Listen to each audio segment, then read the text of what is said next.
Assalamualaikum warahmatullahi wabarakatuh. Halo teman-teman peserta dan para penonton.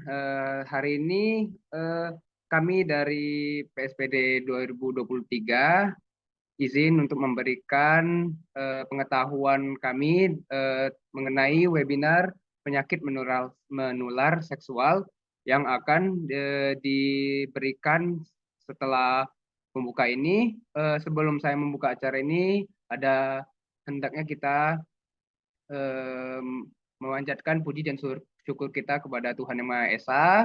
Eh, Sebelumnya saya ingin memperkenalkan teman-teman saya. Pada satu kelompok itu ada moderator saya sendiri, dan pemateri satu itu ada si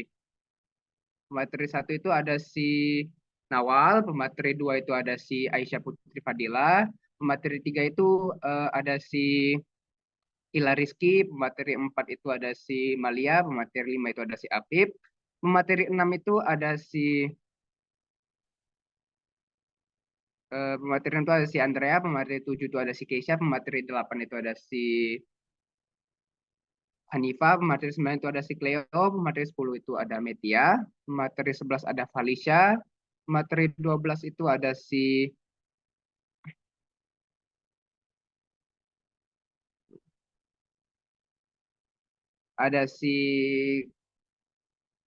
pemateri 13 ada si Aura, pemateri 14 ada si dan seterusnya ada sampai pemateri 17 yang akan menampilkan materi pada malam ini. Baiklah, mungkin langsung saja kita masuk ke materinya. Dipersilakan untuk materi satu memaparkan hasil diskusi kami.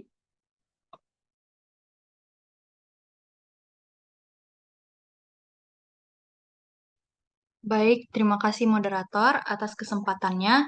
Sebelum memasuki materi mengenai penyakit menular seksual, saya akan menjelaskan mengenai apa itu penyakit menular seksual. Penyakit menular seksual atau yang disingkat PMS disebut juga sebagai infeksi menular seksual yang merupakan sekelompok infeksi yang ditularkan melalui hubungan seksual. Kebanyakan PMS ditularkan Kebanyakan PMS ditularkan melalui hubungan seksual antara penis, vagina, anus, dan mulut. Penyakit menular seksual akan lebih beresiko bila melakukan seksual dengan berganti-ganti pasangan, baik melalui vagina, oral, maupun anal. Sebuah tambahan, PMS ini bisa terjadi ke siapa aja loh, baik ke perempuan maupun ke laki-laki. Sekian dari saya kembalikan kepada moderator. Baik, terima kasih Nawal atas materi yang diberikan. Mungkin selagi menunggu eh, PPT yang akan ditunjukkan, mari kita lanjut ke pemateri selanjutnya oleh Aisyah Putri Fadila. Dipersilakan untuk Aisyah. Baiklah, terima kasih moderator atas kesempatannya. Saya akan melanjutkan materi mengenai epidemiologi atau penyebaran dari penyakit menular seksual. Menurut WHO atau World Health Organization atau yang dikenal dengan Organisasi Kesehatan Dunia, lebih dari 1 juta orang terkena penyakit menular seksual setiap harinya. Dan angka penularan ini terus meningkat. Nah, laporan WHO itu juga menyatakan bahwa 1 dari 25 orang itu pasti mengidap penyakit menular seksual, termasuklah infeksi berupa chlamydia, gonore, AIDS, hepatitis B, trichomoniasis, dan sifilis yang nantinya akan dijelaskan oleh pemateri-pemateri selanjutnya. Nah, pada tahun 2016 lalu itu muncul lebih dari 376 juta kasus baru penyakit menular seksual di kalangan laki-laki dan perempuan berusia 15-49 tahun. Jika tidak segera ditangani, penyakit menular seksual ini dapat menyebabkan kemandulan, kehamilan ektopik atau kehamilan di luar rahim, bahkan kematian bayi. Penyakit menular seksual juga dapat meningkatkan risiko terserang HIV atau Human Immunodeficiency Virus, yaitu virus yang menyerang sistem kekebalan tubuh manusia. Baik, sekian yang dapat saya sampaikan. Saya kembalikan ke moderator. Terima kasih atas.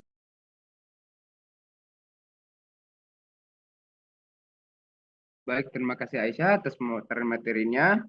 Boleh dilanjutkan oleh pemateri selanjutnya, itu Akila. Dipersilakan. Baik, terima kasih kesempatannya moderator. Saya izin melanjutkan materi yaitu mengenai cara penularan atau transmisi dari penyakit menular seksual. Tadi telah disampaikan oleh pembicara satu juga kalau penularan dari penyakit menular seksual itu adalah melalui berhubungan badan. Boleh next slide. Nah, jadi di sini kami membawakan beberapa contoh dari penyakit menular seksual. Yang pertama itu ada AIDS. AIDS ini merupakan penyakit yang disebabkan oleh virus imunodefisiensi manusia atau Human Immunodeficiency Virus atau HIV yang lebih kita kenal. Penyakit ini ditandai dengan infeksi dan musnahnya limfosit T CD4+ dan imunodefisiensi yang parah yang menyebabkan infeksi oportunistik, neoplasma sekunder, dan manifestasi neurologi. Nah, penyebab dari HIV ini itu disebabkan oleh virus yang tadi yang juga menularnya itu dari berhubungan badan seksual. Gejala ringannya akan disampaikan oleh pembicara setelah saya. Terima kasih. Oke, baik. Saya akan membacakan gejala ringannya. Gejala ringannya apa aja sih? Yang pertama ada demam, terus yang kedua ada sakit kepala, yang ketiga ada ruam, yang terakhir yaitu sakit tenggorokan. Slide. Gejala yang lain juga ada pembengkakan kelenjar getah bening, selanjutnya ada penurunan berat badan, diare, dan batuk. Oke, baik. Bagian komplikasi akan saya ke moderator. Baik, terima kasih Malia atas pemaparan materinya. Boleh setelah ini akan ada komplikasi dan penyebaran virus yang akan disampaikan oleh pemateri 5 yaitu Apip. Dipersilakan untuk Apip. Terima kasih moderator. Ini ada komplikasi yaitu TBC. TBC adalah suatu penyakit bakteri menular yang berpotensi serius yang terutama berpengaruh pada paru-paru. Yang kedua itu ada meningitis cryptococcus, itu merupakan infeksi oportunistik pada penderita HIV. Lanjut itu ada infeksi bakteri parah dan yang terakhir itu ada kanker. Slide. Nah, penyebaran transmisi HIV terjadi karena pengaruh keadaan yang memberi peluang terjadinya pertukaran darah atau cairan tubuh yang mengandung virus atau sel yang terinfeksi virus. Oleh karena itu, jalan masuk karena infeksi HIV adalah kontrak seks, nyuntikan parenteral, dan penurunan virus dari ibu yang terinfeksi pada anak yang baru lahir. Selanjutnya saya alihkan ke pemateri berikutnya. Baik, terima kasih Apip atas materi yang telah diberikan. Oke, setelah ini karena sudah ada penyebaran maka akan ada pengobatan untuk virus jika terkena penyakit tersebut. Akan dilanjutkan oleh Andrea. Dipersilakan untuk Andrea. Ya, jadi untuk pengobatan itu sementara ini belum ada pengobatan untuk infeksi HIV. Namun dengan ada effort dalam pencegahan, diagnosis, pengobatan dan juga perawatan HIV yang efektif, termasuk juga untuk infeksi oportunistiknya, infeksi HIV ini bisa menjadi kondisi kesehatan kronis yang dapat dikelola seseorang. Ini juga memungkinkan orang itu untuk hidup dengan HIV dan terus menjalani hidupnya dengan panjang dan juga sehat.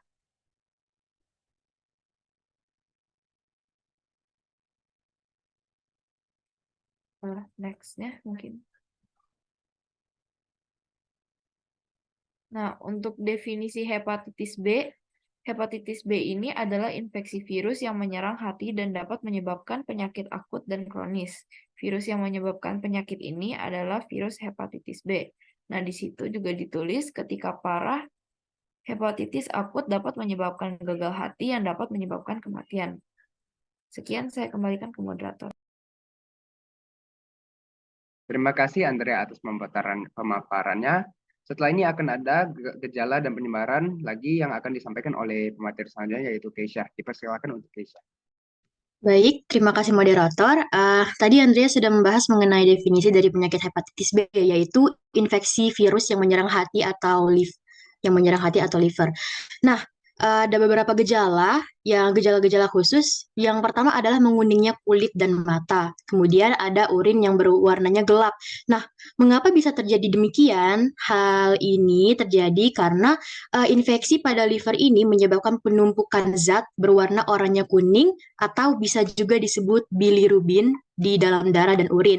Jadi bisa kita lihat urinnya itu menjadi gelap. Lalu ada juga gejala mudah kelelahan dan next slide. Kemudian ada gejala mual, muntah, dan juga sakit kepala. Nah, gejala-gejala ini mungkin adalah gejala-gejala yang umum untuk penyakit-penyakit lainnya juga. Oleh karena itu, untuk mengetahui apakah kita terkena hepatitis B atau tidak, itu harus dilakukan pemeriksaan klinis atau medical check-up ke yang ahli dalam bidangnya. Baik, boleh next slide. Nah, penyebaran dari hepatitis ini mulai dari hepatitis B, C, dan juga D terjadi secara vertikal langsung dari ibu ke anak. Bisa dari cairan tubuh, dari air ludah, cairan sperma, atau juga bisa dari darah atau jarum suntik. Nah, aktivitas seksual tidak aman, menggunakan tindik atau tato. Nah, seperti yang bisa dilihat, ada juga penggunaan jarum suntik yang tidak steril, dan biasanya itu pada penggunaan narkoba. Nah, hepatitis B ini bukan berarti tidak dapat disembuhkan. Maksud saya hepatitis B ini dapat dicegah penyebarannya dengan vaksin hepatitis B. Terima kasih banyak. Saya kembalikan lagi kepada moderator.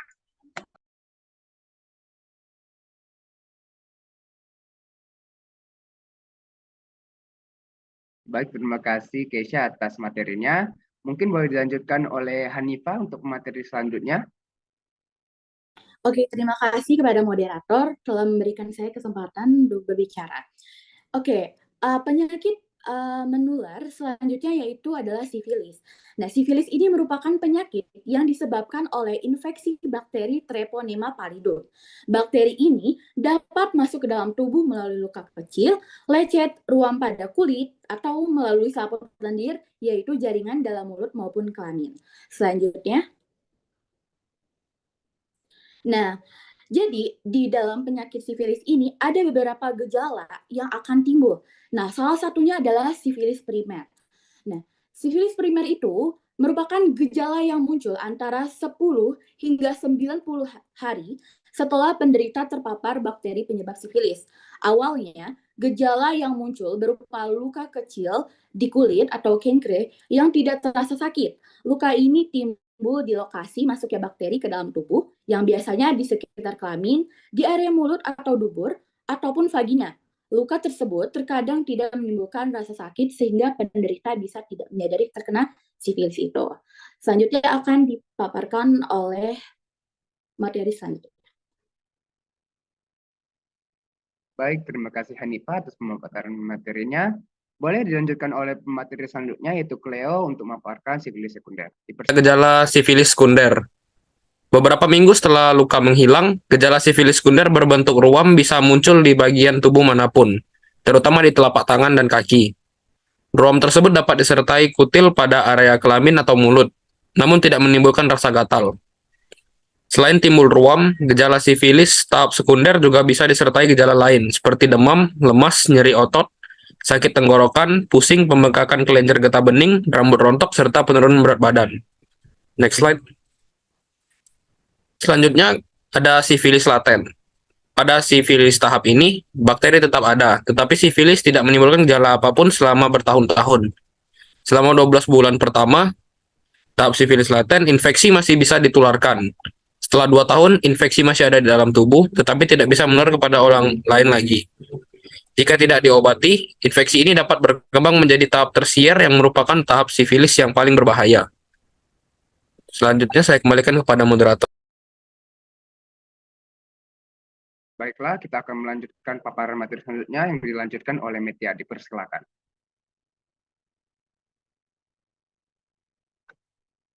Oke, jadi semuanya masih pada ngikutin nggak? Nah, tadi kan udah dijelasin kan sama teman-temanku sebelumnya kalau ada beberapa tahap sifilis. Nah, di sini aku akan menjelaskan beberapa tahap juga, yaitu sifilis laten dan juga sifilis tersier. Nah, pada sifilis tahap ini, bakteri itu tetap ada, tetapi sifilis tidak menimbulkan gejala apapun selama bertahun-tahun. Nah, selama 12 bulan pertama, tahap sifilis laten ini, infeksi masih bisa ditularkan setelah 2 tahun. Nah, infeksi ini masih ada di dalam tubuh, tetapi nggak bisa ditularkan kepada orang lain lagi. Nah, kalau nggak diobatin, infeksi ini dapat berkembang menjadi tahap yang tersier, yang merupakan tahap sifilis paling berbahaya. Oke, next. Nah, ini adalah tahap paling berbahaya, yaitu sifilis tersier.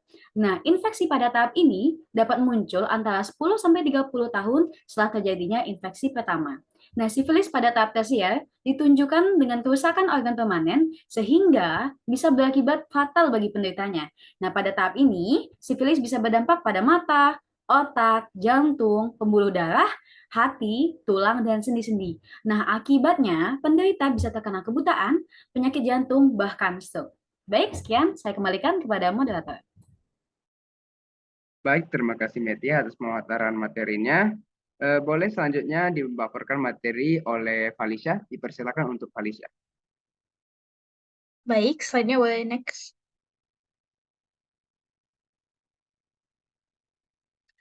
Saat ini saya akan menjelaskan penyebaran sifilis. Yaitu penularan sifilis itu tidak berbeda ya dengan penyakit menular seksual lainnya, yaitu pastinya melalui kontak seksual yang tidak aman, baik hubungan seksual melalui mulut, kelamin, maupun anus. Nah, bakteri Treponema pallidum tidak dapat bertahan lama di udara. Jadi, ia tidak dapat ditularkan melalui toilet, kolam renang, kamar mandi, serta peralatan makan atau pakaian. Jadi, hanya melalui hubungan seksual.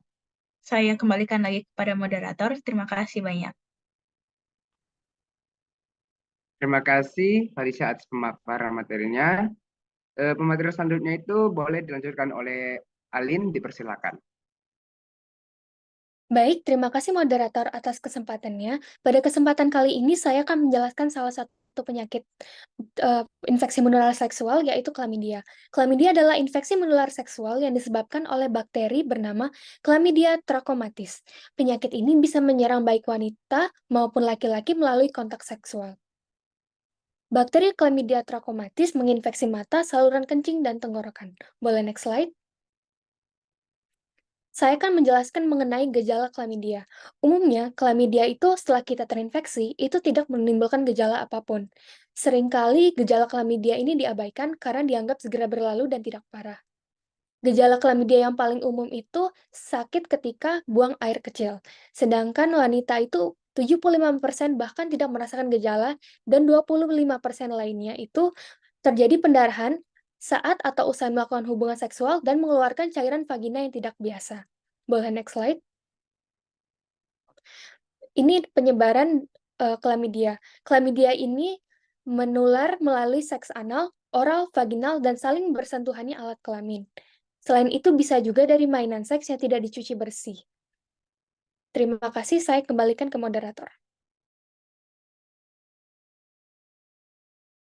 Baik, terima kasih Alin atas pemaparan materinya. Boleh selanjutnya dilanjutkan oleh Ola, dipersilakan untuk materinya. Baik, terima kasih. Izin mengambil alih. Jadi, gonorrea ini contoh penyakit menular seksual yang terakhir. Jadi, gonorrea itu apa sih? Gonorrea adalah penyakit infeksi menular seksual yang disebabkan oleh bakteri Neisseria gonorrhoea.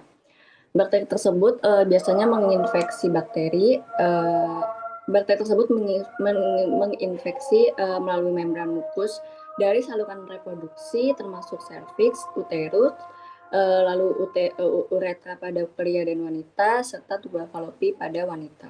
Boleh lanjut. Nah, ini ada gejala. Jadi gejala gonorea itu bisa dibedakan laki-laki dan wanita. Yang saya akan jelaskan di sini yang pertama yaitu gejala pada laki-laki.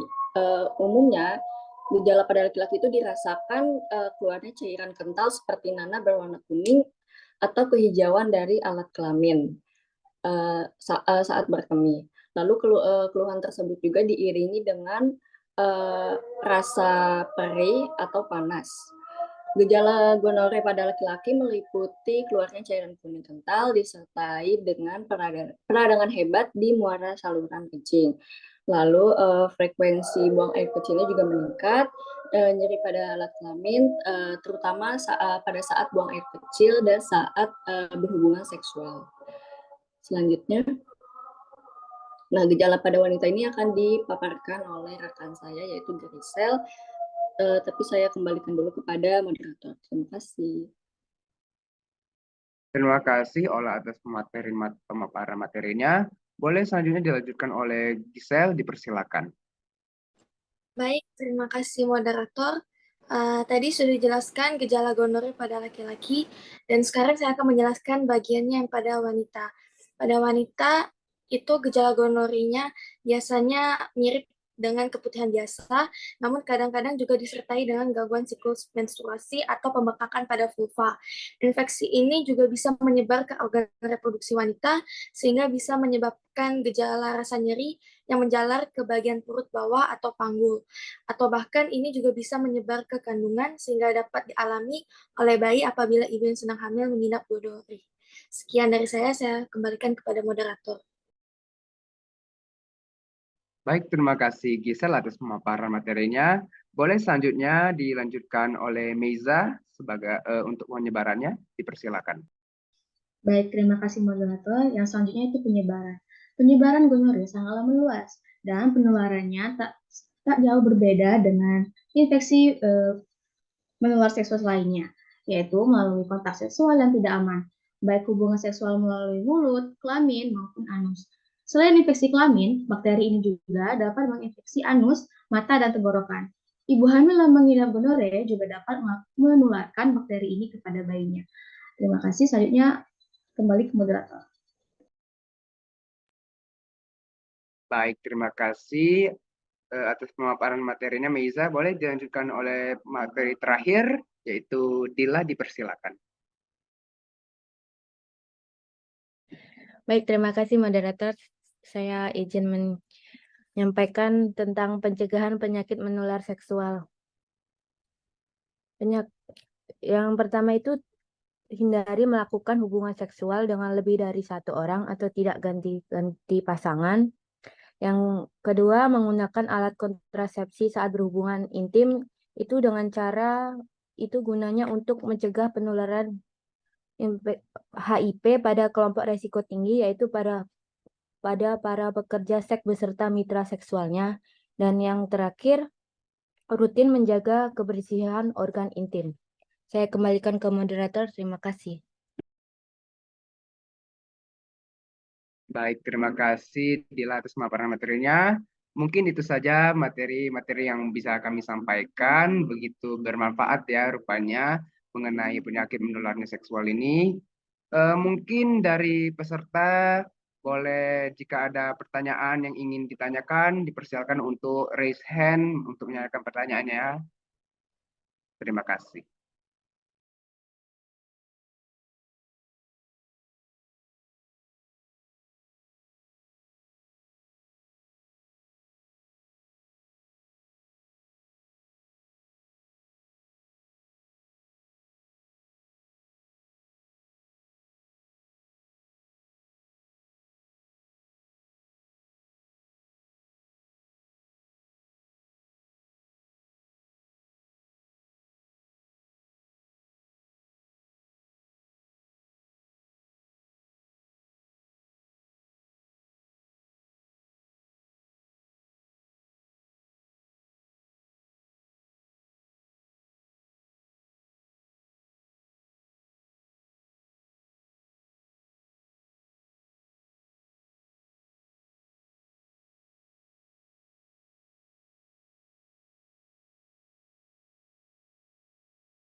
Dipersilakan untuk Fatima, boleh?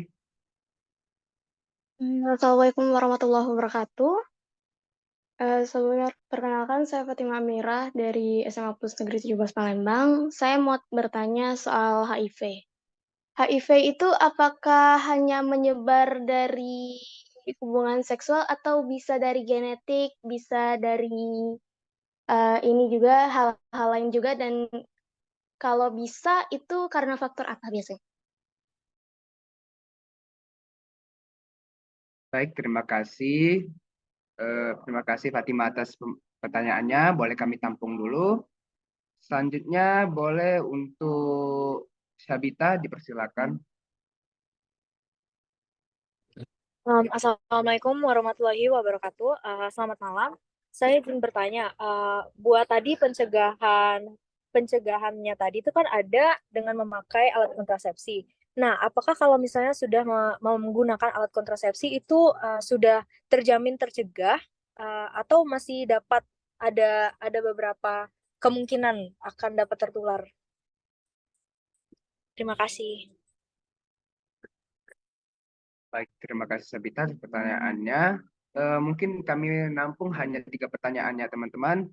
Terakhir boleh untuk Muhammad Faris Hasim dipersilakan. Assalamualaikum warahmatullahi wabarakatuh. Sebelumnya, perkenalkan nama saya Muhammad Faras dari SMA 17. Di sini saya ingin bertanya, Kak. Izin bertanya untuk bagaimana sih cara kita tuh mengajak anak muda untuk aware terhadap penyakit menular seksual, Kak? Mungkin itu saja, Kak. Terima kasih, Kak. Baik, terima kasih Faras atas pertanyaannya. Baiklah, mungkin dari pertanyaan 1 dulu kami akan coba menjawab. Mohon ditunggu sebentar ya teman-teman dan peserta.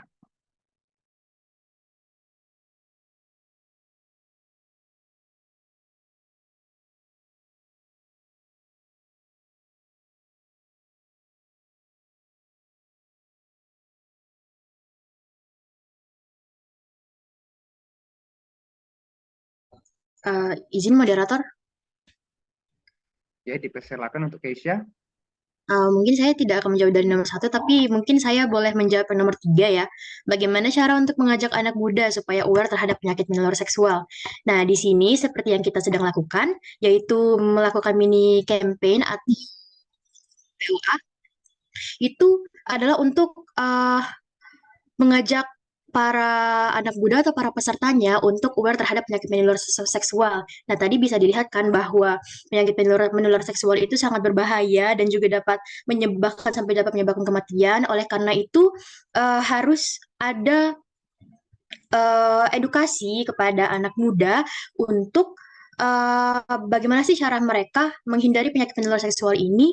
Dan selain dari mini campaign seperti ini, itu juga bisa dilakukan melalui sosial media, bisa melalui poster, atau bisa juga melalui webinar-webinar yang membahas tentang penyakit menular seksual lainnya. Ya pada intinya kita sebagai anak muda itu harus aware terhadap penyakit menular seksual karena uh, agar tidak terjadi penyebaran yang lebih banyak lagi, kurang lebih begitu. Terima kasih. Baik, terima kasih atas jawabannya. Keisha, apakah untuk Muhammad Faras sudah jelas? Siap, Kak. Mungkin untuk jawabannya sudah jelas dan mewakili apa yang Faras tanyakan. Terima kasih, Kak, atas jawabannya. Baik. Mungkin dilanjutkan yang ingin menjawab pertanyaan 1 dan 2 dipersilakan. Dan juga jika ingin ada yang bertanya lebih lanjut dipersilakan karena kami membuka lebih dari 3 pertanyaan karena ada perubahan. Terima kasih.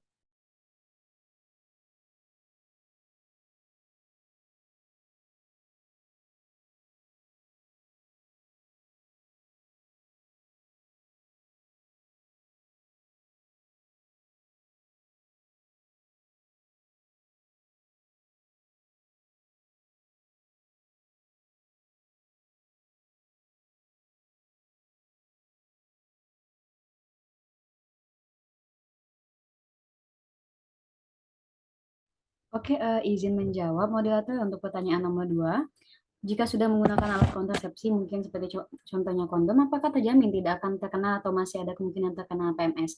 Jadi berdasarkan suatu jurnal yang pernah saya baca bahwa alat kontrasepsi seperti itu kemungkinan untuk mencegah dari penyakit menular seksi itu sekitar 98%.